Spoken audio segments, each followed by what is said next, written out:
Depuis plus de 10 ans, on nous répète la même chose, Bitcoin va remplacer les monnaies, protéger ton argent, te rendre libre.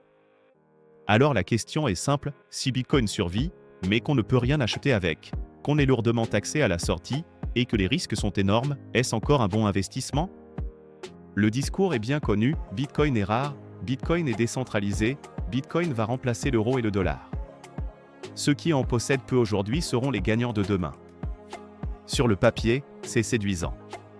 Mais un investissement ne se juge pas sur un récit. Il se juge sur l'usage réel, les risques et la sortie. Une monnaie d'État sert à lever l'impôt, payer les fonctionnaires, absorber les crises. Bitcoin ne permet rien de tout ça. Aucun État sérieux n'abandonnera volontairement sa souveraineté monétaire. Donc non, Bitcoin ne remplacera pas l'euro ni le dollar. Au mieux, il coexiste comme actif alternatif. Mais ça change tout pour l'investissement. On parle souvent de volatilité. Mais ce n'est pas le vrai problème. Le vrai risque numéro 1, la perte. Si phrase perdue égale argent perdu à vie. Aucun recours. Aucun support. Le multisig? Très sécurisé, oui. Mais totalement impraticable pour la majorité des gens. Et maintenant un autre risque, les kidnappings liés aux cryptoactifs. Bitcoin est portable, immédiat, irréversible. Sous contrainte physique, il n'y a aucune sécurité cryptographique. Résultat, Bitcoin exige une rigueur et une charge mentale que peu de gens peuvent assumer. Parlons de la sortie. En France, convertir du Bitcoin en euros, c'est 30% de flat tax sur la plus-value. Peu importe ton projet. Peu importe que tu aies juste besoin de liquidité. Et surtout, on ne peut quasiment rien acheter directement en Bitcoin. Logement, voiture, notaire, école, santé, tout repasse par le fiat. Donc par l'État. Donc par la taxe. Bitcoin est souverain à l'entrée, mais extrêmement encadré à la sortie.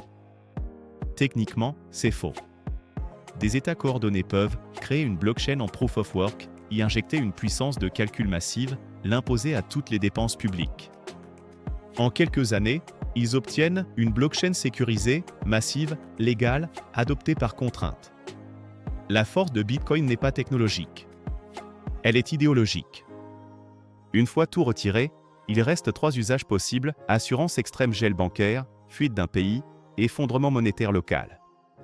Pari asymétrique long terme petite part du patrimoine, argent non vital.